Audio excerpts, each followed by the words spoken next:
Question पे आपको x की वैल्यू को फाइंड करना है। तो चलिए दोस्तों इस क्वेश्चन को सॉल्व करते हैं। तो दोस्तों सबसे पहले अपन क्या करेंगे, इसको अपन करेंगे √x बटे √441, इस तरह से अपन लिख सकते हैं ना। इसके बाद यहाँ पे कितना आ जाएगा, 0.02 आ जाएगा, ठीक है। और 0.02 को अपन क्या लिख सकते हैं, 2/100, इतना अपन कर सकते हैं ना। इसके बाद आपको क्या करना पड़ेगा, आपको दोनों पक्षों का वर्ग करना पड़ेगा। आपको क्या करना पड़ेगा, दोनों पक्षों का वर्ग। तो आप सब लोग जैसे ही दोनों पक्षों का वर्ग करेंगे तो यहाँ पे कितना आ जाएगा, x आ जाएगा, और यहाँ पे कितना आ जाएगा 441, यहाँ पे आ जाएगा 4, और यहाँ पे कितना आ जाएगा, यहाँ पे आ जाएगा 10,000, ठीक है ना। इतना आ गया ना। अब आपको क्या करना है, तिर्यक गुणा करा देना है। तो यहाँ पे कितना आ जाएगा दोस्तों, यहाँ पे आ जाएगा x बराबर, यहाँ पे आ जाएगा यहाँ पे आ जाएगा 4 × 441। यहाँ पे कुछ नहीं लिखा, आप सब लोग ध्यान से देख लीजिएगा। और यहाँ पे कितना आ जाएगा, यहाँ पे रहेगा 10,000, मैंने आपको पहले ही बताया है, ठीक है। अब आप इसका जब मल्टीप्लाई करेंगे यहाँ पे, तो यहाँ पे कितना आ जाएगा, यहाँ पे आ जाएगा 1764 बटे 10,000 आ जाएगा, ठीक है ना। आप सभी लोग समझ रहे होंगे। और जब अपन 1764 पे 10,000 का भाग लगा देंगे तो यहाँ पे कितना आ जाएगा, 0.1764 आ जाएगा, ठीक है ना। कौन से ऑप्शन पे दिया है, ऑप्शन नंबर डी यहाँ पे करेक्ट आंसर रहेगा, ठीक है। आई होप आप सभी लोग समझ गए होंगे। तो चलिए दोस्तों नेक्स्ट क्वेश्चन की ओर चलते हैं। अब नेक्स्ट क्वेश्चन यहाँ पे है, आपको इसका वर्गमूल ज्ञात करना है, जो कि बहुत ईजी है। मैं आपको यहाँ पे इसका सीधे आंसर बता देता हूँ। इसका आंसर रहेगा ऑप्शन नंबर ए, 253 इसका यहाँ पे करेक्ट आंसर रहेगा, ठीक है ना दोस्तों। अब चलिए फिर नेक्स्ट क्वेश्चन की ओर चलते हैं। यहाँ पे अब नेक्स्ट क्वेश्चन आ चुका है। आपको यहाँ पे बताना है कि दो संख्याओं का महत्तम समवर्तक और लघुत्तम समवर्तक 11 और 385 है। यदि संख्या 73 एवं 125 के बीच हो तो वह संख्या कौन सी होगी। तो चलिए दोस्तों इस क्वेश्चन को सॉल्व करते हैं। एक बहुत ही शानदार क्वेश्चन है और आपके एग्जाम पे पूछा जा सकता है इस टाइप का क्वेश्चन। तो दोस्तों यहाँ पे अपन जब भी लघुत्तम समवर्तक और संख्याएं दी रहती हैं तो आपने एक फार्मूला पढ़ा होगा। फार्मूला आपने क्या पढ़ा होगा, पहली संख्या इंटू दूसरी संख्या बराबर LCM इंटू HCF, ठीक है ना। आपने इस फार्मूले को बहुत बार पढ़ा होगा, इसी फार्मूले का यहाँ पे यूज होगा। दोस्तों इस क्वेश्चन पे महत्तम समवर्तक कितना बताया गया है, 11, और लघुत्तम समवर्तक कितना बताया गया, 385। अब क्वेश्चन बोल रहा है कि ऐसी संख्या को अपने को ज्ञात करना है जो कि 73 और 125 के बीच हो। तो चलिए दोस्तों इस क्वेश्चन को सॉल्व करते हैं। तो दोस्तों जब भी इस टाइप का क्वेश्चन आता है ना, तो आपने एक फार्मूले को पढ़ा होगा। फार्मूला क्या रहता है, फर्स्ट संख्या इंटू सेकेंड संख्या बराबर LCM इंटू HCF। आपने इस फार्मूले को कई बार पढ़ा होगा, बस इसी फार्मूले के यहाँ पे यूज होगा। अपने को एक ऐसी संख्या ज्ञात करना है जो कि 73 और 125 के बीच हो, ठीक है। तो चलिए दोस्तों मैं इसको टिक के साथ आपको सॉल्व करवा रहा हूँ, तो आप सब लोग ध्यान से देखिएगा। तो सबसे पहले अपन क्या करेंगे, यहाँ पे महत्तम समवर्तक कितना है, यहाँ पे महत्तम समवर्तक है 11 और लघुत्तम समवर्तक कितना है 385। तो अपन यहाँ पे क्या करेंगे, लघुत्तम समवर्तक इंटू महत्तम समवर्तक, इस तरह आपने कर दिया ना। इसके बाद अपन यहाँ पे क्या लिखेंगे, अपन पहली संख्या को मान लेते हैं, ठीक है ना। यहाँ पे अपन पहली संख्या को मानेंगे 11x और दूसरी संख्या को अपन मानेंगे, अपन दूसरी संख्या को क्या मानेंगे, यहाँ पे अपन दूसरी संख्या को मानेंगे 11y, ठीक है ना। अपन क्या करते हैं, जब भी इस टाइप का क्वेश्चन आता है ना, तो हम महत्तम समवर्तक से ही पहली संख्या और दूसरी संख्या को मान लेते हैं। तो जैसे हमने पहली संख्या को मान लिया 11x और दूसरी संख्या को हमने मान लिया 11y, तो अपन यहाँ पे आप क्या लिखेंगे, 11x इंटू 11y, ठीक है ना। इस तरह से अपन लिख दिए ना। अब आपको क्या करना है, बस इसे आपको सॉल्व कर देना है, आंसर आ जाएगा। तो यहाँ से 11 से 11 ये कट गया, और यहाँ पे कितना आ जाएगा, x इंटू 11y, और यहाँ पे कितना बचा, यहाँ पे बचा 385, इतना बचा ना। तो आपको क्या करना है, 11 से आपको इसको भी काट देना है। तो जब आप इसे 11 से काटेंगे तो यहाँ पे कितना आ जाएगा, यहाँ पे आ जाएगा 35 आ जाएगा, ठीक है ना। तो x इंटू वाई की वैल्यू कितनी आ गई, x इंटू वाई की वैल्यू आ गई 35। तो दोस्तों यहाँ पे x इंटू वाई की वैल्यू कितनी आई है, तो यहाँ पे x इंटू वाई की वैल्यू आई है 35 आई है। अब आपको क्या करना पड़ेगा, 35 का आपका गुणनखंड निकालना पड़ेगा। तो 35 का गुणनखंड क्या क्या होगा, एक 5 होगा और एक 7 होगा, ठीक है। हमने पहली संख्या को क्या माना था, हमने पहली संख्या को माना था 11x, और दूसरी संख्या को हमने क्या माना था, हमने दूसरी संख्या को माना था 11 वाई। ठीक है, तो अपन क्या करते हैं, 5 को अपन एक्स मान लेते हैं और 7 को अपन क्या मान लेते हैं, वाई मान लेते हैं। ठीक है, आप कोई भी मान सकते हैं, जैसे मैंने यहाँ पे 5 को एक्स माना है तो आप इसे वाई भी मान सकते हैं और 7 को अपन एक्स भी मान सकते हैं। तो अपन यहाँ पे कुछ भी मान सकते हैं। तो अपन यहाँ पे क्या करेंगे, यहाँ पे लिखेंगे अपन, यहाँ पे कितना आ जाएगा दोस्तों, अपन x की वैल्यू को यहाँ पे पुट करेंगे तो यहाँ पे कितना आ जाएगा, 11 इंटू 5 यानी कि 55 आ जाएगा। और दूसरी संख्या यहाँ पे कितनी आ जाएगी, 11 इंटू 7 बराबर 77 आ जाएगा।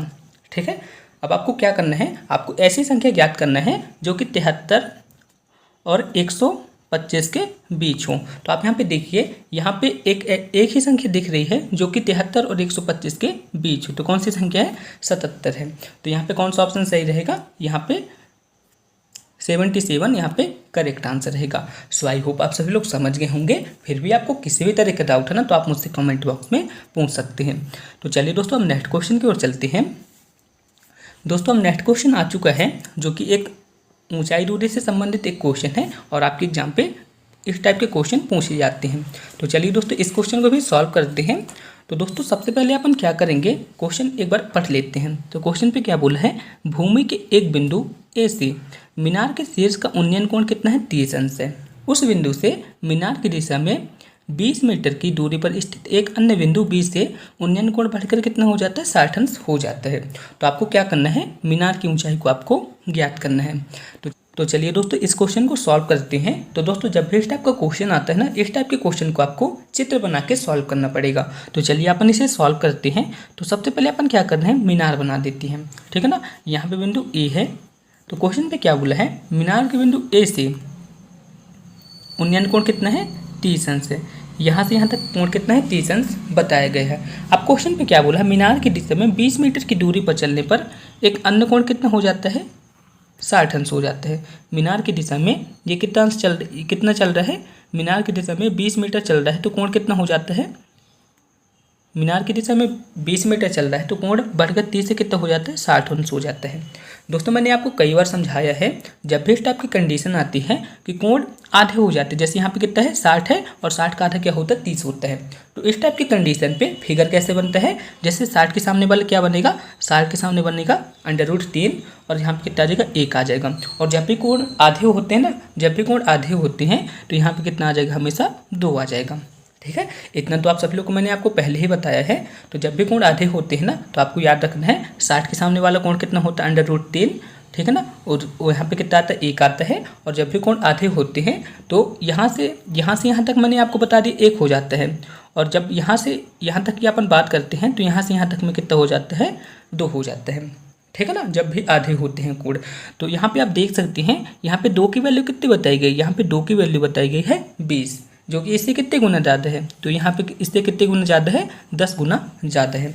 और क्वेश्चन पे किसकी ऊंचाई बोला है, मीनार की ऊंचाई बोला है। तो इस 10 का यहाँ पे भी मल्टीप्लाई होगा, यहाँ पे 1 का मल्टीप्लाई 10 में हो रहा है ना, तो यहाँ पे सब पे 10 का मल्टीप्लाई ही होगा। तो यहाँ पे जब अपन इसमें यहाँ 10 का मल्टीप्लाई करेंगे, यहाँ पे अपन क्या करें, 10 का मल्टीप्लाई करने हैं तो यहाँ पे कितना आ जाएगा, 10 √3 आ जाएगा। ठीक है, आप सभी लोग समझ गए होंगे। ऑप्शन नंबर ए यहाँ पे करेक्ट आंसर रहेगा। ठीक है, यदि आपको किसी भी तरह का डाउट है ना तो आप मुझसे व्हाट्सएप पे भी पूछ सकते हैं। मैं आपको वहाँ पे बहुत ही अच्छी तरीके से और भी समझा दूंगा यदि आपको नहीं समझ आया होगा तो चलिए दोस्तों, हम नेक्स्ट क्वेश्चन की ओर चलते हैं। नेक्स्ट क्वेश्चन है sin A, sin B, sin C, sin 3। तब आपको क्या करना है, cos A, cos B, cos C की वैल्यू को फाइंड करना है।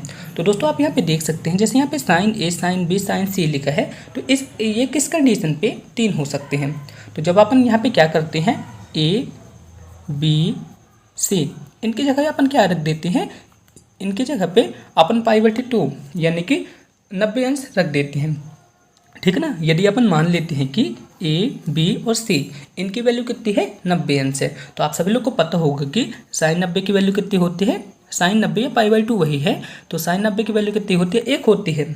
ठीक है ना, तो जब अपन यहाँ पे sin A की वैल्यू अपन 90 रखते हैं, यहाँ पे sin B की वैल्यू 90 रखते हैं और sin C की वैल्यू यहाँ पे 90 रखते हैं, तो यहाँ पे कितना आ जाएगा, 1 आ जाएगा और यहाँ पे भी 1 आ जाएगा। इस तरह से दोस्तों यहाँ पे 3 हो रहा है। तो इससे आपको पता चल गया कि A, B और C इनकी वैल्यू को अपन को क्या रखना है, 90 अंश रखना है। तो इसी तरह से आपको यहाँ पे क्या करना पड़ेगा, cos 90, cos बी को भी आपको 90 रखना पड़ेगा और यहाँ पे भी आपको क्या रखना पड़ेगा, कॉस सी यानी कि कॉस 90 आपको यहाँ पे रखना पड़ेगा। और कॉस 90 की वैल्यू कितनी होती है, 0 0 और 0। तो यहाँ पे इसका आंसर कितना आ जाएगा, 0 आ जाएगा। कौन से ऑप्शन पे है, ऑप्शन नंबर बी यहाँ पे करेक्ट आंसर रहेगा। अब नेक्स्ट क्वेश्चन है, इस क्वेश्चन पे बोला है कि 5 वर्गों के परिमाप क्रम से कितने हैं, 24 meter, 32 meter, 40 meter, 76 meter, 80 meter है उस वर्ग का परिमाप जिसका क्षेत्रफल इन वर्गों के क्षेत्रफल के योग के बराबर होगा, आपको ज्ञात करना है। तो चलिए दोस्तों इस क्वेश्चन को भी सॉल्व करते हैं। यहाँ पे 5 वर्ग दिए गए हैं। पहला वर्ग कितना है, पहले वर्ग का परिमाप कितना है, 24 है। दूसरे का कितना है, 32 है। तीसरे का 40 है।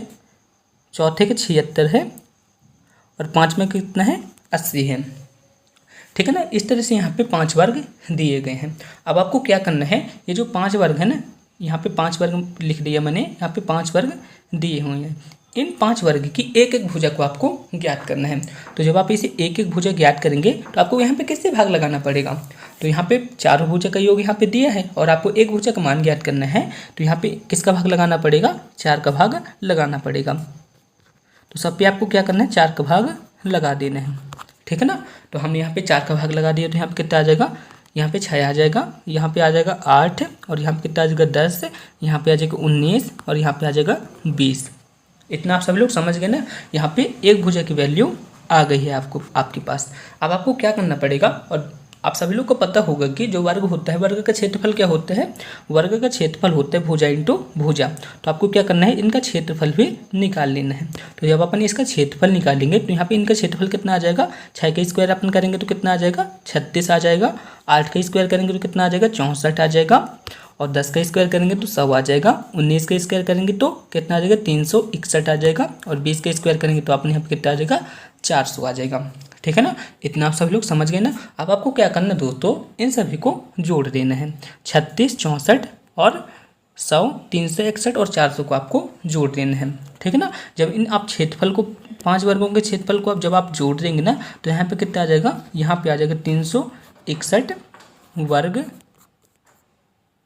सेंटीमीटर, 371 वर्ग सेंटीमीटर आ जाएगा। अब क्वेश्चन पे क्या बोल रहे हैं, उस वर्ग का परिमाप जिसका क्षेत्रफल इन 5 वर्गों के क्षेत्रफल के योग के बराबर है। तो दोस्तों आप यहाँ पे देख सकते हैं ये 5 वर्ग मिला के एक वर्ग का निर्माण हुआ है, जिसका क्षेत्रफल कितना आ रहा है, जिनका क्षेत्रफल आ रहा है 961 वर्ग सेंटीमीटर आ रहा है। तो अपन को क्या करना है, ये 5 वर्ग का जो क्षेत्रफल आया है कितना आया है, 561 आया है। इसको अपन क्या करना है, एक वर्ग में कंबाइंड कर रहे हैं। तो अपन यहाँ पे क्या करेंगे, तो उस वर्ग की एक भुजा कितनी होगी, तो अपन क्या करेंगे, अपन को क्या करना है, उस वर्ग का यहाँ पे अपन लिखेंगे उस वर्ग की एक भुजा। तो उस वर्ग की एक भुजा यहाँ पे कितनी आ जाएगी, तो आप सभी लोग बताएं वर्ग का क्षेत्रफल क्या होता है, तो वर्ग का क्षेत्रफल होता है भुजा इंटू भुजा। तो अपन उससे अपने को क्या ज्ञात हो जाएगी, भुजा ज्ञात हो जाएगी। तो आपको यहाँ पे क्या करना पड़ेगा, अंडर रूट 961 का वर्गमूल आपको निकाल देना पड़ेगा। तो यहाँ पे अंडर रूट 61 का जब आप वर्गमूल निकालेंगे तो यहाँ पे कितना आ जाएगा, यहाँ पे आ जाएगा दोस्तों आपके पास, यहाँ पे आ जाएगा 31 आ जाएगा। ठीक है ना, 31 ही आएगा जब आप उस वर्ग की एक भुजा निकालेंगे तो। ठीक है ना, इसका जब आप वर्गमूल निकालेंगे तो कितना आ जाएगा, 31 आ जाएगा। अब दोस्तों क्वेश्चन पे क्या बोल रहे हैं, उस वर्ग का परिमाप ज्ञात करना है। तो परिमाप अपने को ज्ञात करना होता है, तो अपन परिमाप कैसे निकालते हैं, वर्ग का परिमाप बराबर क्या होता है, वर्ग का परिमाप बराबर क्या होता है, 4 इंटू भुजा होता है। इतना ही होता है ना, 4 इंटू भुजा होता है। और भुजा हमने क्या निकाली है, भुजा हम निकाली है 31 निकाली है। तो बस आप इसका मल्टीप्लाई कर दीजिए, आपका आंसर आ जाएगा। तो यहाँ पे कितना आ जाएगा, 4 आ जाएगा और यहाँ पे कितना आ जाएगा, 124 आ जाएगा। ठीक है ना, कौन से ऑप्शन पे दिया है, ऑप्शन नंबर ए यहाँ पे करेक्ट आंसर रहेगा। ठीक है, आई होप आप सभी लोग समझ गए होंगे। चलिए फिर हम नेक्स्ट क्वेश्चन की ओर चलते हैं। तो चलिए दोस्तों हम नेक्स्ट क्वेश्चन की ओर चलते हैं। नेक्स्ट क्वेश्चन है जहाँ पे आपको इसकी वैल्यू को फाइंड करना है। तो चलिए दोस्तों इस क्वेश्चन को भी सॉल्व करते हैं, लेकिन उससे पहले कुछ बातों को आप समझ लीजिए। तीनों ओमेगा का स्क्वायर कितना होता है, 1 + ओमेगा स्क्वायर। इसका मान कितना होता है, हमेशा 0 होता है। ठीक है, यदि क्वेश्चन पे इस तरह से दिए रहता है 1 + ओमेगा स्क्वायर, तो इसकी वैल्यू कितनी आ जाएगी, -ओमेगा आ जाएगी। यदि क्वेश्चन पे इस तरह से रहता है 1 + ओमेगा, तो यहाँ पे कितना आ जाएगा, 1 - ओमेगा स्क्वायर आ जाएगा।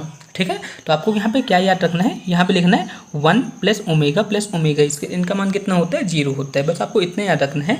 इसी की मदद से इस क्वेश्चन को अपन सॉल्व करेंगे। तो सबसे पहले अपन क्या क्या करते हैं, इसका वैल्यू को अपने को फाइंड करना है। तो यहाँ पे क्या लिखेंगे 3 प्लस ओमेगा स्क्वायर, इसका होल क्यों कितना है 4 लिखा हुआ है। तो अपन क्या करते हैं, यहाँ से अपन क्या करते हैं, इसको और इसको कॉमन कर लेते हैं, ठीक है ना। तो यहाँ पे कितना आ जाएगा 1 प्लस ओमेगा स्क्वायर, और यहाँ पे कितना आ जाएगा ओमेगा जो कि पहले से लिखा हुआ है, ठीक है ना। अपन क्या किए हैं 3 प्लस ओमेगा स्क्वायर प्लस 3, इसको अपन क्या कर दिए हैं कॉमन ले लिए हैं, ठीक है ना। इतना आप सभी लोग समझ ही रहे होंगे। तो इतना अपना कॉमन ले लिए ना। अब मैंने आपको क्या बताया था, 1 प्लस ओमेगा स्क्वायर की जगह को आपको क्या लिखना है, 1 प्लस ओमेगा स्क्वायर की जगह को आपको लिखना है माइनस ओमेगा लिखना है। तो यहाँ पे कितना आ जाएगा, यहाँ पे माइनस ओमेगा आ जाएगा, और यहाँ पे ओमेगा तो लिखा ही हुआ है, और यहाँ पे कितना आ जाएगा 4 आ जाएगा। इतना आप सब लोग समझ रहे होंगे ना। और यहाँ पे आपका आ जाएगा दोस्तों, यहाँ पे आ जाएगा -3 ओमेगा प्लस ओमेगा, और यहाँ पे पूरे का होल क्यों कितना रहेगा, यहाँ पे पूरे का होल क्यों रहेगा 4 रहेगा, ठीक है। इतना आप सभी लोग समझ गए ना।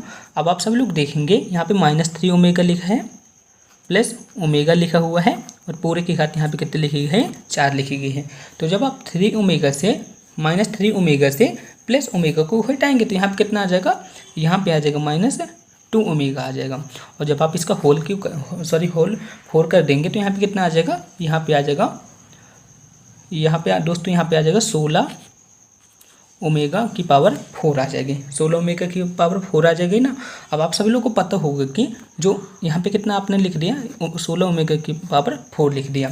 और आप सभी लोग को पता होगा कि जो ओमेगा क्यूब होता है इसकी वैल्यू कितनी होती है, 1 होती है। आपने 12th क्लास पे पढ़ा होगा, 11th क्लास पे पढ़ा होगा, ओमेगा क्यूब की वैल्यू कितनी होती है, ओमेगा क्यूब की वैल्यू होती है 1 होती है। तो आपको यहाँ पे क्या करना पड़ेगा, 16 into omega cube into omega, इस तरह से अपन लिख सकते हैं ना। ओमेगा 4 को अपन क्या लिख सकते हैं, ओमेगा 3 इंटू ओमेगा 1, इस तरह से अपन लिख सकते हैं। तो यहाँ पे कितना आ जाएगा, यहाँ पे इसकी वैल्यू आ जाएगी 1 इंटू यहाँ पे ओमेगा रहेगा। इस तरह से दोस्तों यहाँ पे 16 ओमेगा इसका करेक्ट आंसर रहेगा।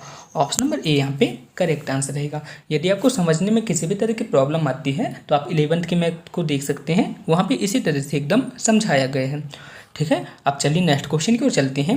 नेक्स्ट क्वेश्चन पे आपको समांतर श्रेणी का एक क्वेश्चन आया हुआ है, और इस क्वेश्चन पे आपको 5वें पद को ज्ञात करना पड़ेगा। तो चलिए इस क्वेश्चन को भी सॉल्व करते हैं। तो यहाँ पे आपको बताना है कि यहाँ पे इसका 5वां पद क्या होगा। तो आपने को 5वां पद ज्ञात करना है, यानी कि T5 आपने को ज्ञात करना है। तो इसका फॉर्मूला क्या होता है समांतर श्रेणी का, समांतर श्रेणी का फॉर्मूला होता है प्रथम पद यानी कि A इंटू n-1 डी होता है। तो यहाँ पे आपको क्या करना है, 5वें पद को निकालना है। तो यहाँ पे n की वैल्यू कितनी रहेगी, यहाँ पे n की वैल्यू रहेगी 5, और यहाँ पे -1 करेंगे, और d की वैल्यू को अपने को अभी ज्ञात करना पड़ेगा। तो यहाँ पे कितना आ जाएगा a प्लस 4d, इतना आ गया ना। अब आपको क्या करना है, a और d की वैल्यू को फाइंड करना है। तो a की वैल्यू कितनी आ जाएगी, a की वैल्यू आ जाएगी यहाँ पे 2, यानी कि a जो है तो यहाँ पे प्रथम पद है। अब आपको सर्वांतर निकालना है, यानी कि d की वैल्यू को आपको फाइंड करना है। तो d की वैल्यू को आपको फाइंड करना है कि पहले आपको क्या करना पड़ेगा, जैसे आपको यहाँ पे अंतर लेना है। जैसे यदि आप 4 से 2 के बीच में जाएंगे तो यहाँ पे 2 का डिफरेंस देखेंगे। यदि आपको क्या करना है 6 से आप 4 के बीच में जाएंगे ना, तो भी आप यहाँ पे 2 का डिफरेंस देखेंगे।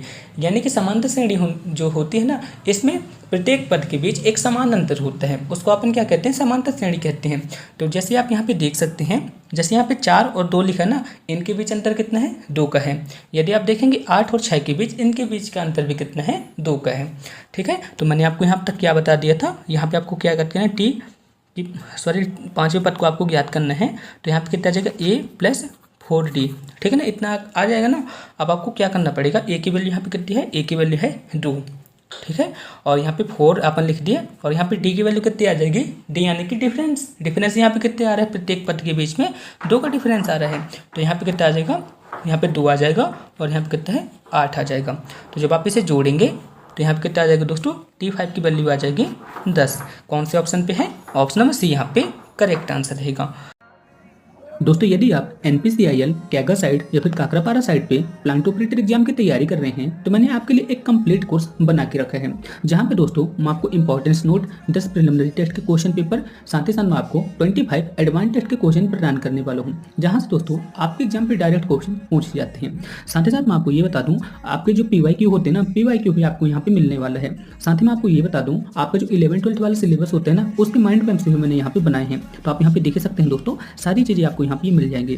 तो यदि आप इन मॉडल पेपर को लेना चाहते हैं तो सिर्फ आपको 199 रुपये पे करना है। इसके बाद आप इन मॉडल पेपर को ले सकते हैं। इन मॉडल पेपर पे आपको सब कुछ आपको मिलने वाला है। साथ ही साथ आपको 11-12 के माइंड मैप्स, इंपॉर्टेंट टॉपिक, सब कुछ आपको मिलेगा, जिससे आपके एग्जाम पे बहुत ज़्यादा हेल्प मिलने वाली है। आप इंटरेस्टेड हैं तो आप मेरे को कमेंट बॉक्स में मैसेज कर सकते हैं या फिर व्हाट्सएप पर डायरेक्ट कॉन्टैक्ट कर सकते हैं। अब चलिए दोस्तों नेक्स्ट क्वेश्चन की ओर चलते हैं।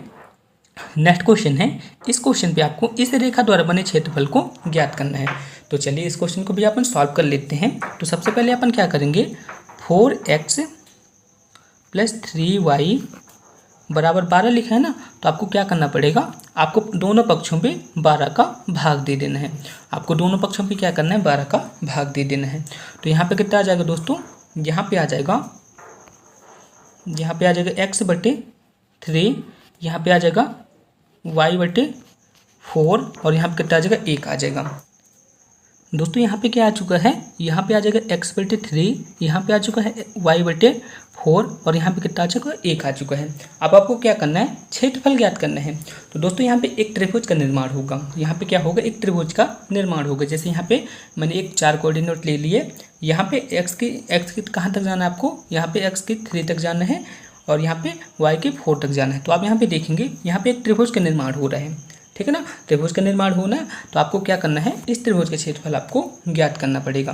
तो त्रिभुज का क्षेत्रफल क्या होता है, त्रिभुज का क्षेत्रफल होता है 1/2 आधार इंटू ऊंचाई होता है। क्या होता है, त्रिभुज का क्षेत्रफल 1/2 आधार इंटू ऊंचाई होता है। यहाँ पे आपने क्या याद किया था, x/3 y/4 और यहाँ पे कितना आ रहा है, 1 आ रहा है। तो आपको क्या करना है, x की जगह यानी कि आपको आधार आपको क्या मान लेना है, 3 मान लेना है और ऊंचाई को आपको क्या मानना है, 4 मान लेना है, ठीक है ना। यहाँ पे 1/2 तो रहेगा ही।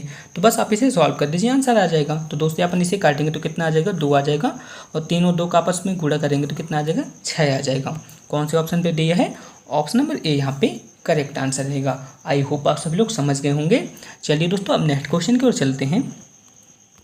नेक्स्ट क्वेश्चन है, उस सरल रेखा का समीकरण क्या होगा जो x अक्ष से 45 अंश का कोण बनाती है तथा इसका y अंतखंड 101 इकाई है। तो चलिए दोस्तों इस क्वेश्चन को भी सॉल्व करते हैं। क्वेश्चन पे क्या बोला है दोस्तों, x अक्ष से कितने अंश का कोण बनाती है, 45 अंश का कोण बनाती है और y अक्ष का अंतखंड कितना है, 101 इकाई है। तो आपने एक रेखा का समीकरण पढ़ा होगा। रेखा का समीकरण क्या होता है, y बराबर mx प्लस सी होता है, ठीक है ना। y बराबर क्या होता है, y बराबर होता है mx प्लस सी होता है, ठीक है। और m यानी कि प्रवणता, m मतलब क्या होता है, प्रवणता होता है। प्रवणता का फॉर्मूला क्या होता है, टेन थीटा होता है। यहाँ पे टेन थीटा की वैल्यू कितनी गई है, यहाँ पे टेन थीटा की वैल्यू बताई गई है 45। तो अपन यहाँ पे 45 की वैल्यू को लिख देंगे, थीटा की जगह अपन क्या लिखेंगे, 45 लिखेंगे। तो m की वैल्यू कितनी आ जाएगी, यहाँ पे m की वैल्यू आ जाएगी 1 आ जाएगी, ठीक है ना। यहाँ पे m की वैल्यू कितनी आ गई, 1 आ गई। तो यहाँ पे समीकरण क्या बनेगा, y बराबर x प्लस सी। अब आप सब लोग सोच रहे होंगे कि यहाँ पे c की वैल्यू क्या है। तो क्वेश्चन पे क्या बोल रहे हैं, y अक्ष का अंतखंड कितना है, 101 यूनिट है, यानी कि c की वैल्यू यहाँ पे कितनी बताई गई है, 101 बताई गई है। तो यहाँ पे अपन क्या करेंगे, c की वैल्यू को भी लिख देंगे। तो यहाँ पे आ जाएगा y बराबर x प्लस 101। यहाँ पे अपन क्या कर रहे हैं, c की जगह भी 101 को लिख दिए हैं। तो यहाँ पे कितना आ जाएगा, x माइनस वाई प्लस 101 और यहाँ पे कितना 0 आ जाएगा। बस यही इसका राइट आंसर रहेगा, ठीक है ना। ऑप्शन नंबर डी यहाँ पे करेक्ट आंसर रहेगा। दोस्तों बहुत ही छोटे छोटे फॉर्मूले हैं और इसी टाइप के क्वेश्चन आपके एग्जाम पे पूछे जाते हैं, ठीक है। तो बस आप सभी लोग समझ गए होंगे। आपको एक बार क्या करना है, आपको एक बार 11th के मैथ को एक बार देख लेना है। बस उसी मैथ से कुछ क्वेश्चन पूछे जाएंगे और कुछ क्वेश्चन 12th के मैथ से पूछे जाएंगे और कुछ क्वेश्चन आपके कॉम्पिटिशन वाले एग्जाम से पूछे जाते हैं। यानी कि आपकी जो ये प्लांट ऑपरेटर का एग्जाम होता है ना, इसमें तीनों तरह के क्वेश्चन पूछे जाते हैं। सो आई होप आप सभी लोग समझ रहे होंगे। आप चलिए नेक्स्ट क्वेश्चन की ओर चलते हैं, जो कि एक बहुत ही अच्छा क्वेश्चन है। आपको बताना है कि मूल बिंदु पर केंद्र और इकाई त्रिज्या वाले गोले का समीकरण क्या होगा। तो चलिए दोस्तों इस क्वेश्चन को भी सॉल्व करते हैं। तो यहाँ पे क्वेश्चन पे क्या बोला है, मूल बिंदु पर केंद्र और इकाई त्रिज्या वाले गोले का क्षेत्रफल क्या होगा। तो दोस्तों जब भी इस टाइप का क्वेश्चन आता है ना, मूल बिंदु पर केंद्र है, ठीक है ना, मूल बिंदु पर केंद्र है और उसकी त्रिज्या कितनी है, उसकी त्रिज्या 1 इकाई बताई गई है। तो चलिए इस क्वेश्चन को भी सॉल्व करते हैं। दोस्तों मैं यहाँ पे एक फॉर्मूले से भी आपको बताऊंगा और यहाँ पे आपको भी एक डायरेक्ट आंसर भी बताऊंगा। तो यहाँ पे मूल बिंदु गोला है ना, तो जब भी मतलब जो गोला होता है मूल बिंदु से होकर गुजरता है तो उसके लिए एक फार्मूला रहता है। फार्मूला क्या रहता है, x माइनस x1 का स्क्वायर प्लस यहाँ पे क्या रहता है y माइनस y1 का square plus z minus z1 का स्क्वायर बराबर r स्क्वायर रहता है। अब जो गोला है किससे किससे गुजर रहा है, गोला जो है तो मूल बिंदु से गुजर रहा है, यानी कि मूल बिंदु यहाँ पे क्या क्या हो जाएंगे, मूल बिंदु हो जाएंगे। और गोले के निर्देशांक कितने होते हैं, गोले के निर्देशांक यहाँ पे हो जाएंगे जो कि मूल बिंदु से होकर गुजर रहा है, यानी कि x1 y1 और z1। इसके निर्देशांक कितने हो जाएंगे, 0 0 0। क्वेश्चन पे यही बोला है कि गोला जो है ना उसका केंद्र किस पे है, मूल बिंदु पर है, तो उसके निर्देशांक कितने हो जाएंगे, 0 0 0 हो जाएंगे। और क्वेश्चन पे त्रिज्या कितनी बताई गई है, क्वेश्चन पे त्रिज्या यानी कि r कितनी बताई गई है, 1 बताई गई है। तो आपको क्या करना है, x1 y1 z1 की जगह आपको 0 लिख देना है और r की जगह आपको 1 लिख देना है। तो यहाँ पे कितना आ जाएगा दोस्तों, यहाँ पे आ जाएगा x माइनस 0 का स्क्वायर, यहाँ पे आ जाएगा y माइनस 0 का स्क्वायर और यहाँ पे कितना आ जाएगा z माइनस 0 का स्क्वायर। और r की जगह हमने क्या माना था, r की जगह एक क्वेश्चन पे बताया गया है, ठीक है ना, r की जगह क्वेश्चन पे क्या बताया गया, 1 बताया गया है। तो बस आप इसे सॉल्व कर दीजिए, आंसर आ जाएगा। यहाँ पे एक्स स्क्वायर रहेगा, यहाँ पे वाई स्क्वायर रहेगा, यहाँ पे जेड स्क्वायर रहेगा और यहाँ पे कितना आ जाएगा, 1 आ जाएगा, ठीक है ना। कौन सा ऑप्शन पे दिया है, ऑप्शन नंबर बी यहाँ पे करेक्ट आंसर रहेगा। आई होप आप सभी लोग समझ गए होंगे। अब चलिए नेक्स्ट क्वेश्चन की ओर चलते हैं। दोस्तों ये 12th की मैथ है, इसलिए दोस्तों आपको थोड़ा समझ में नहीं आ रही होगी, तो मैं आपको बता दूं दोस्तों, जो प्लांट ऑपरेटर है ना, प्लांट ऑपरेटर के एग्जाम पे 11th और 12th की मैथ ही आती है, ठीक है ना। आप ऑफिशियल सिलेबस भी देख सकते हैं, वहाँ पे सिंपली यही बताया गया है। लेकिन दोस्तों आप आज की डेट पे प्लांट ऑपरेटर के एग्जाम पे क्या करते हैं, 11th 12th और जो आपकी कंपटीशन वाली मैथ रहती है, आप किसी भी एग्जाम की तैयारी करते हैं ना, उस वाली मैथ के एग्जाम को यहाँ पे क्वेश्चन पे पूछ लेते हैं। तो चलिए दोस्तों अपन 12th क्वेश्चन को भी सॉल्व करते हैं। तो यहाँ पे 12th क्वेश्चन क्या बोला है, आपको यहाँ पे एक फलन दिया गया है, आपको बताना है यहाँ पे x के सापेक्ष इसका अवकलन गुणांक क्या होगा, यानी कि आपको यहाँ पे इसका डिफ्रेंसिएशन आपको यहाँ पे पूछा है। तो चलिए अपन इसे सॉल्व कर देते हैं। जैसे यहाँ पे एफ एक्स बराबर क्या दिया है, ई एक्स दिया है। तो एफ एक्स को अपन हमेशा से क्या जानते हैं, एफ एक्स बराबर क्या होता है, वाई होता है और यहाँ पे कितना है, एक्स दिया है। अब आपको क्या करना है, इसको एक्स के सापेक्ष डिफरेंशिएट कर देना है। तो यहाँ पे जब अपन एक्स के सापेक्ष डिफरेंशिएट करेंगे तो यहाँ पे कितना आएगा, डी वाई अपन डी एक्स आ जाएगा और यहाँ पे डी अपन डी एक्स बराबर ई एक्स आ जाएगा।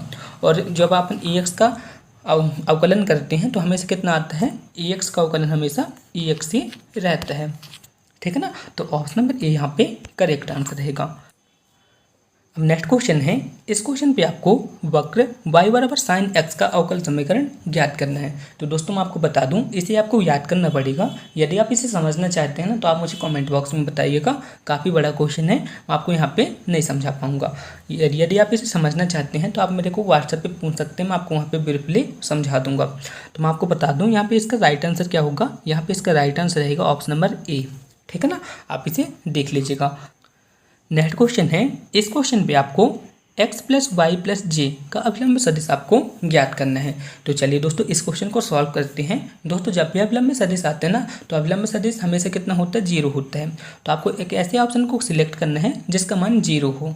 तो चलिए अपन एक एक से ऑप्शन को सिलेक्ट कर रहे हैं। जैसे अपन ऑप्शन नंबर ए लेते हैं तो अपन इसे जब अपन वर्ग करेंगे तो यहाँ पे कितना आ जाएगा, आई स्क्वायर आ जाएगा, यहाँ पे आ जाएगा जे स्क्वायर आ जाएगा और यहाँ पे कितना आ जाएगा, के स्क्वायर आ जाएगा, ठीक है ना।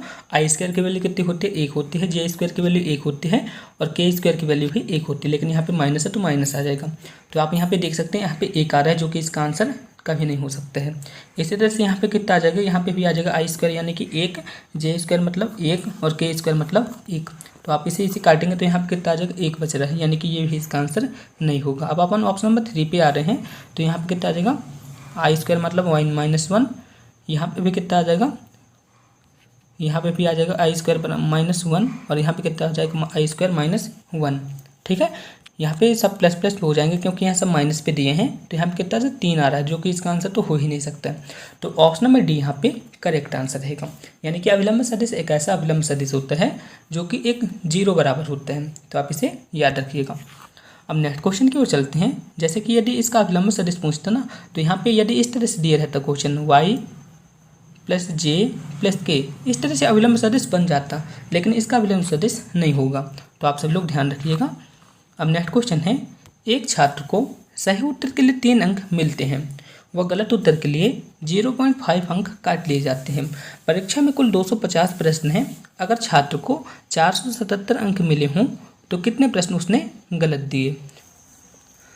तो चलिए दोस्तों इस क्वेश्चन को सॉल्व करते हैं। तो क्वेश्चन पे क्या बोला है, प्रत्येक सही उत्तर के लिए उसको कितने अंक मिलते हैं, 3 अंक मिलते हैं, वह गलत उत्तर के लिए 0.5 अंक काट लिए जाते हैं। तो चलिए दोस्तों इस क्वेश्चन को सॉल्व करते हैं। तो सही उत्तर के लिए उसको कितने अंक मिलते हैं, सही उत्तर के लिए उसको 3 अंक मिलते हैं, यानी कि +3 मिलते हैं, और गलत उत्तर के लिए 0.51 अंक काट लिए जाते हैं। तो यहाँ पर कितना आ जाएगा, 0.51 को अपन क्या लिख सकते हैं, -1/2 भी लिख सकते हैं। यदि वह 3 के हिसाब से 250 प्रश्न को सही करता है तो उसके कुल कितने मार्क्स आ जाएंगे, उसके कुल कितने मार्क्स आ जाएंगे, 750 आ जाएंगे। 250 में अपन 3 का गुणा करा देंगे तो यहाँ पर कितना आ जाएगा, 750 आ जाएगा।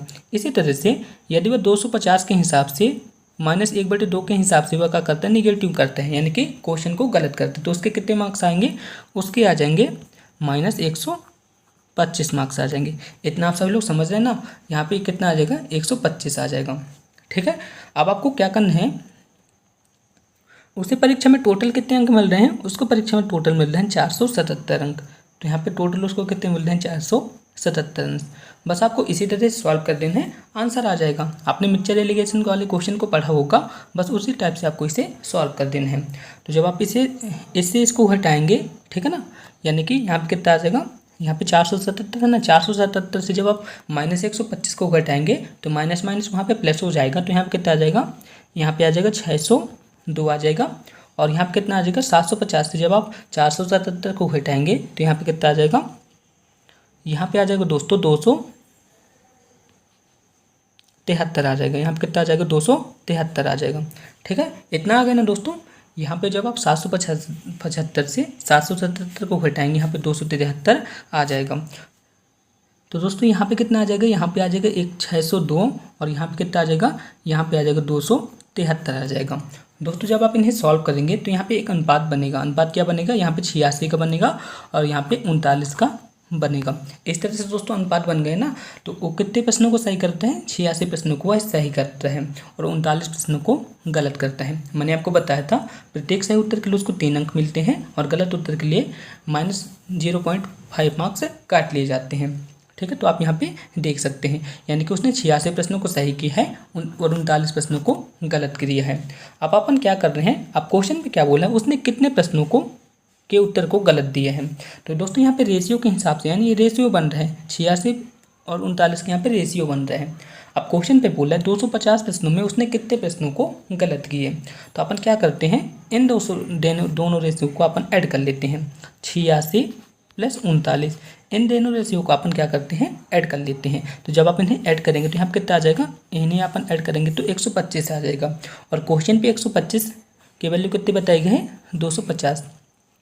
यानी कि रेशियो कह रहा है कि टोटल क्वेश्चन कितने होने चाहिए, 125 होना चाहिए, लेकिन क्वेश्चन पे कितना बताया गया है, 250 बताया गया है। तो यहाँ पे 1 की वैल्यू कितनी आ जाएगी, यानी कि 125 से अपन 250 में जाएंगे तो यहाँ पे कितने का मल्टीप्लाई करना पड़ेगा, 2 का मल्टीप्लाई करना पड़ेगा। तो इससे आपको समझ आ गया कि यहाँ पे आपको क्या करना पड़ेगा, यहाँ पे आपको 2 का मल्टीप्लाई करना पड़ेगा और यहाँ पे भी आपको 2 का मल्टीप्लाई करना पड़ेगा। ठीक है ना, तो यहाँ पे आपको किसका मल्टीप्लाई करना पड़ेगा, 2 का मल्टीप्लाई करना पड़ेगा, और यहाँ पे 39 पे भी आपको 2 का मल्टीप्लाई करना पड़ेगा। अब क्वेश्चन पे उसने कौन से प्रश्नों को पूछा है, गलत प्रश्नों को पूछा है। तो अपन यहाँ पे क्या करेंगे, 2 का मल्टीप्लाई कर देंगे तो यहाँ पे कितना आ जाएगा, 78 आ जाएगा। यदि क्वेश्चन पे सही प्रश्नों के लिए पूछता है तो अपन क्या करते हैं, 86 पे 2 का मल्टीप्लाई कर देते हैं। तो बस यहाँ पे इसका आंसर क्या रहेगा, 78 प्रश्न उसने गलत दिए। ऑप्शन नंबर ए यहाँ पे करेक्ट आंसर रहेगा। होपफुली आप सभी लोग समझ गए होंगे, मैंने आपको बहुत ही अच्छे तरीके से समझाया है। फिर भी आपको किसी भी तरह का डाउट है तो आप मुझसे कमेंट बॉक्स में पूछ सकते हैं। नेक्स्ट क्वेश्चन है, इस क्वेश्चन पे आपको बताना है कि 1 से 100 तक क्रमागत अंक में शून्य कितनी बार आता है। तो चलिए इन क्वेश्चन को भी सॉल्व करते हैं। तो दोस्तों जब भी शून्य की गणना करनी हो ना, हमेशा उसमें 5 का भाग देते चलते हैं जब तक 5 से कोई छोटी वैल्यू नहीं आ जाती है। तो अपन क्या करते हैं, 100 पे 5 का भाग देंगे तो यहाँ पे कितना आ जाएगा, 100 पे जब अपन 5 का भाग देंगे तो 20 आ जाएगा। यहाँ पे 100 लिखा हुआ है। अब अपन क्या करेंगे, 20 में 5 का भाग देंगे तो कितना आ जाएगा, 4 आ जाएगा। लेकिन दोस्तों आप 4 में 5 का भाग नहीं देंगे क्योंकि 4 जो है तो 5 से छोटी है, ठीक है ना, इसलिए इसका भाग नहीं देंगे। अब अपन क्या करेंगे, 20 और 4 को अपन जोड़ देंगे तो कितना आ जाएगा, 24 आ जाएगा। ठीक है, कौन से ऑप्शन पे दिया है, ऑप्शन नंबर बी यहाँ पे करेक्ट आंसर रहेगा। दोस्तों नेक्स्ट क्वेश्चन है, इस क्वेश्चन पे क्या बोल रहा है, एक फल विक्रेता के पास कुछ सेव है, उसमें से उसने 40% सेव को बेच दिया और उसके पास अब कितने सेव हैं, 420 सेव हैं। तो आपको बताना है कि पहले उसके पास कितने सेव थे। तो चलिए इस क्वेश्चन को सॉल्व करते हैं। जैसे उसके पास 100% सेव थे, 100% में से उसने कितने परसेंट सेव को बेच दिया, 100% में से उसने 40% सेव को बेच दिया। तो उसके पास अब कितने सेव बचे होंगे, उसके पास अब बचे होंगे 60% सेव, ठीक है ना। अब उसके पास कितने सेव बचे होंगे, 60% सेव बचे होंगे। और 60% की वैल्यू क्वेश्चन पे कितनी बताई गई है, यहाँ पे 60% की क्वेश्चन पे वैल्यू बताई गई है 120, यही बताएगा ना क्वेश्चन पे, 60% की क्वेश्चन पे वैल्यू बताई गई है 120। तो बस आप इसे सॉल्व कर दीजिए, इसका आंसर आ जाएगा। तो अपन इसे जब सॉल्व करेंगे तो यहाँ पे कितना आ जाएगा, 60 बटे 100 और यहाँ पे कितना आ जाएगा 420। जब आप इसे काटेंगे तो यहाँ पे कितना आ जाएगा, 6 कम 6, 6 7 42। तो आप अब इसे तुल्य गुणा करा दीजिए तो यहाँ पे कितना आ जाएगा, मूल रूप से उसके पास कितने सेव थे, 7 × 100 बराबर 700 सेव थे। कितने save the, 700 save the. Option number C यहाँ पे करेक्ट आंसर रहेगा। अब नेक्स्ट क्वेश्चन है जो कि एक बहुत ही शानदार क्वेश्चन है और आपके एग्जाम पे इस टाइप के क्वेश्चन पूछे जाते हैं। एक बल्लेबाज अपनी 17वीं पारी पे 58 रन बनाते हैं जिससे उसका औसत कितना घट जाता है, 2 रन घट जाता है। 16वीं पारी में उसका औसत क्या होगा आपको बताना है। तो चलिए इस टाइप के क्वेश्चन को सॉल्व करते हैं। दोस्तों इन क्वेश्चन को मैं आपको ट्रिक के माध्यम से सॉल्व कराऊंगा, तो आप उसे ध्यान से देखिएगा। 17वीं पारी में कितने रन बनाते हैं, 58 रन बनाते हैं, ठीक है ना। जिससे उसका औसत कितना घट जाता है, जिससे उसका औसत 2 रन घट जाता है। तब आपको क्या करना है, 17वीं पारी में कितने रन बनाते हैं, 58 रन बनाते हैं, जिससे उसका औसत जो है तो कितना घट जाता है, 2 रन घट जाता है। तो आपको क्या करना पड़ेगा, 17 में आपको 2 का गुणा कराना पड़ेगा और आपको इसको जोड़ देना पड़ेगा। तो 17 दूनी कितना हो गया, 34 हो गया। दोस्तों मैं आपको बता दूं, जब भी रन घटते हैं ना, जब भी रन घटने के लिए क्वेश्चन पे बोलते हैं तो वहाँ पे अपन क्या करते हैं, +2 कर देते हैं। तो यहाँ पे कितना आ जाएगा, यहाँ पे आ जाएगा 92 आ जाएगा। अब औसत से कितने घट रहे हैं, औसत में हमेशा उसके 2 घट रहे हैं। तो आपको क्या करना है, 90 में से आपको 2 को घटा देना है, ठीक है। जब रन घटते हैं तो वहाँ पे आपको जोड़ना है और जब रन बढ़ते हैं वहाँ पे आपको घटाना है। बस आपको इतना याद रखना है। इस तरह से मदद से आप इन क्वेश्चन को सॉल्व कर लेंगे। मैं आपको एक बार फिर से समझा देता हूँ। जैसे क्वेश्चन पे क्या बोले, 17वीं पारी में वो कितने रन बनाता है, 58 रन बनाता है। लेकिन 17वीं पारी में के बाद उसका औसत कितना रन घट जाता है, 2 रन घट जाता है। यानी कि रन जो है तो घट रहे हैं और जब रन घटेंगे तो अपन क्या करेंगे, 17 में अपन 2 का गुणा कराएंगे तो कितना आ जाएगा, 34 आ जाएगा। अब क्वेश्चन पे क्या बोल रहे, रन घट रहे हैं। तो जब रन घटेंगे ना तो वहाँ पे आपको जोड़ना पड़ेगा। तो यहाँ पे आप जब जोड़ेंगे तो कितना आ जाएगा, 92 आ जाएगा। लेकिन औसत में कितने घट रहे हैं, औसत पे घट रहे हैं उसके 2। तो जब अपन इससे 2 इसे माइनस कर देंगे तो यहाँ पे कितना आ जाएगा, 90 आ जाएगा। ऑप्शन नंबर ए यहाँ पे करेक्ट आंसर रहेगा। नेक्स्ट क्वेश्चन है, एक किसी कार्य का 3/5 भाग 15 दिनों में पूरा करता है। तो पूरा कार्य करने में कितने दिन लगेंगे आपको बताना है। तो यहाँ पे कितना भाग काम कर रहा है, 3/5 भाग। 3/5 भाग काम पूरा करने में उसको कितने दिन लगते हैं, 15 दिन लगते हैं। तो आपको एक भाग निकालना है। 3/5 भाग यहाँ पे दिया गया है तो आपको एक भाग निकालना है। बस आप इसे सॉल्व कर दीजिए, आंसर आ जाएगा। 3 × 3, 3 × 5 15। तो यहाँ पे एक भाग बराबर कितना आ जाएगा, एक भाग बराबर आ जाएगा 5 × 5 यानी कि 25। कौन से ऑप्शन पे दिए हैं, ऑप्शन नंबर सी यहाँ पे करेक्ट आंसर रहेगा। नेक्स्ट क्वेश्चन है, इस क्वेश्चन पे आपको इसकी वैल्यू को फाइंड करना है। यहाँ पे क्वेश्चन पे क्या बोला है, 106 × 106 -94 × 94, इसको आपको फाइंड करना है। तो दोस्तों आप यहाँ पे देख सकते हैं, यहाँ पे कौन सा एक फॉर्मूला बन रहा है, a² माइनस b², ये वाला फॉर्मूला यहाँ पे आपको दिखाई दे रहा होगा। तो आपको सिंपली क्या करना है, a + b + a - b, इस फॉर्मूले को आपको यहाँ पे लगा देना, आंसर आ जाएगा। तो यहाँ पे a की जगह कितनी है 106 और b की जगह कितनी है 94। इसी तरह से 106 - 94, इस तरह से आपको लिख देना ना। तो यहाँ पे कितना आ जाएगा, यहाँ पे आ जाएगा 200 और यहाँ पे कितना आ जाएगा 106 से जब अपन 94 घटाएंगे तो यहाँ पे कितना आ जाएगा, यहाँ पे आ जाएगा 12। अब जब 200 में 12 का आप गुणा करेंगे तो यहाँ पे कितना आ जाएगा 2400 आ जाएगा। तो ऑप्शन नंबर ए यहाँ पे करेक्ट आंसर रहेगा। दोस्तों अब फिजिक्स के क्वेश्चन आ चुके हैं, तो चलिए फिजिक्स के क्वेश्चन को भी सॉल्व करते हैं। तो क्वेश्चन नंबर 21 है। इस क्वेश्चन पे आपको बताना है कि निम्नलिखित में से किसमें न्यूनतम आवृत्ति होती है। तो किसमें न्यूनतम आवृत्ति होती है, दृश्य प्रकाश में न्यूनतम आवृत्ति होती है। यदि सर्वाधिक आवृत्ति की बात करता तो किसमें होती है, गामा किरणें पे होती है। तो न्यूनतम आवृत्ति की बात हुई ना, तो ऑप्शन नंबर ए यहाँ पे करेक्ट आंसर रहेगा। अब नेक्स्ट क्वेश्चन है, इंद्रधनुष किसके कारण बनता है। तो आपको बताना है कि जो इंद्रधनुष का निर्माण होता है किस घटना के कारण होता है। तो किस घटना के कारण होता है, अपवर्तन और परावर्तन के कारण होता है। नेक्स्ट क्वेश्चन है, एक सोलर चालक को गर्म किया जाता है तो उसके प्रतिरोध पर क्या प्रभाव पड़ता है। आपको बताना है कि जब एक अर्धचालक होता है जो कि सोलर अर्धचालक है, उसको अपन गर्म करते हैं तो उसके प्रतिरोध पर क्या प्रभाव पड़ेगा। तो प्रभाव क्या पड़ेगा, उसका प्रतिरोध घट जाएगा। तो ऑप्शन नंबर बी यहाँ पे करेक्ट आंसर रहेगा। नेक्स्ट क्वेश्चन है, एक वस्तु विराम अवस्था में गति करती है, ठीक है ना, कितने समय बाद 10 मीटर प्रति सेकंड की दर से त्वरित होती है और 500 मीटर के विस्थापन को प्राप्त करती है। एक बार इस क्वेश्चन को फिर से समझते हैं। तो क्वेश्चन पे क्या बोला है, एक वस्तु विराम अवस्था में से गति तो चलिए दोस्तों हम नेक्स्ट क्वेश्चन की ओर चलते हैं। नेक्स्ट क्वेश्चन है, एक वस्तु विराम अवस्था में गति आरंभ करके कितने समय में 10 मीटर प्रति सेकंड की दर से त्वरित होती है और 500 मीटर के विस्थापन को प्राप्त करती है। तो चलिए इस क्वेश्चन को भी सॉल्व करते हैं। तो दोस्तों जब भी विस्थापन दिया जाता है ना, वहाँ पे अपन क्या करते हैं, गति के सेकंड समीकरण को वहाँ पे यूज करते हैं। तो यहाँ पे विस्थापन की बात हुई ना, विस्थापन कौन से गति के समीकरण में आता है, विस्थापन जो है तो गति के दूसरे समीकरण में आता है। और गति का दूसरा समीकरण क्या होता है, s बराबर 1 ut प्लस 1/2 at² होता है। और दोस्तों यहाँ पे प्रारंभिक वेग तो दिया नहीं है, तो प्रारंभिक वेग यहाँ पे कितना होगा, 0 होगा, यानी कि u की वैल्यू यहाँ पे कितनी रहेगी, 0 रहेगी।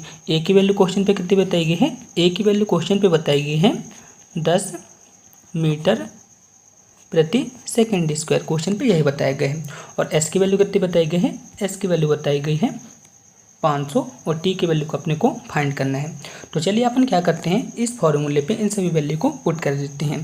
तो यहाँ पे कितना आ जाएगा, 500 आ जाएगा, यहाँ पे आ जाएगा 0 × t प्लस 1/2, यहाँ पे कितना आ जाएगा, a की जगह अपन कितना रखेंगे, 10 रखेंगे और t² अपने को ज्ञात करना है। तो दोस्तों यहाँ पे आप जब काटेंगे तो यहाँ कितना आ जाएगा, 5t² आ जाएगा, यहाँ पे कितना आ जाएगा 500 आ जाएगा। अपन इसे काटेंगे तो कितना आ जाएगा, 100 आ जाएगा और यहाँ पे t² तो रहेगा ही। जब आप इसका वर्गमूल करेंगे तो यहाँ पे कितना आ जाएगा, t बराबर √100। तो t की वैल्यू कितनी आ जाएगी, 10 आ जाएगी, यानी कि 10 सेकंड पे इसका राइट आंसर रहेगा। ऑप्शन नंबर बी इसका करेक्ट आंसर रहेगा। आई होप आप सभी लोग समझ गए होंगे। अब नेक्स्ट क्वेश्चन की ओर चलते हैं। प्रकाश संश्लेषण की दर सबसे कम किस रंग में होती है। तो किस रंग के प्रकाश में सबसे कम होती है, बैगनी रंग के प्रकाश में प्रकाश संश्लेषण की दर सबसे कम होती है। अब आपको बताना है कि किसी लवण को जब पानी में मिलाते हैं तो उस पर क्या प्रभाव पड़ता है। तो जब अपन किसी लवण, नेक्स्ट क्वेश्चन है, इस क्वेश्चन पे बोला है कि प्रकाश संश्लेषण की दर सबसे कम किस में होती है। तो किस रंग के प्रकाश में प्रकाश संश्लेषण की दर सबसे कम होती है, बैगनी रंग के प्रकाश में प्रकाश संश्लेषण की दर सबसे कम होती है। ऑप्शन नंबर सी यहाँ पे करेक्ट आंसर रहेगा। नेक्स्ट क्वेश्चन है, किसी लवण को जब पानी में मिलाया जाता है तो उस पर क्या प्रभाव पड़ता है। दोस्तों यहाँ पे लैंग्वेज थोड़ा सा गलत हो गई है। क्वेश्चन पे क्या बोला है, जब किसी लवण को पानी में मिलाते हैं, जैसे यहाँ पे एक पानी बना हुआ है, इस पानी पे जब किसी लवण को मिलाएंगे तो उस पर क्या प्रभाव पड़ेगा, तो उसका क्वथनांक यहाँ पे बढ़ जाता है। नेक्स्ट क्वेश्चन है, लिटमस पेपर किससे बनाए जाते हैं। तो लिटमस पेपर किससे बनाए जाते हैं, लाइकेन से बनाए जाते हैं। नेक्स्ट क्वेश्चन है, किसी हवाई जहाज की ऊंचाई मापने हेतु किस उपकरण का प्रयोग किया जाता है।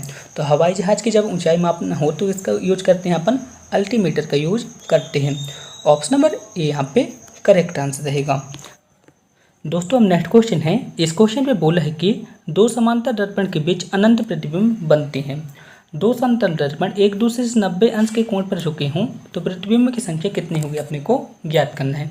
कितने डिग्री के कोण पर बने हैं, 90 डिग्री के कोण पर झुके हुए हैं। तो यहाँ पे प्रतिबिंब कितने बनेंगे आपको ज्ञात करना है।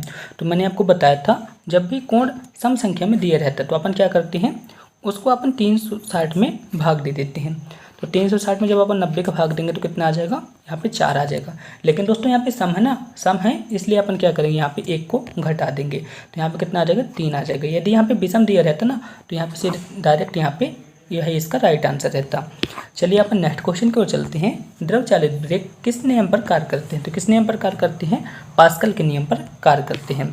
अब आपको बताना है कि कोणीय संवेग किसके बराबर होता है। तो कोणीय संवेग किसके बराबर होता है, जड़त्व गुण इंटू कोणीय वेग के बराबर होता है। बहुत इंपॉर्टेंट है।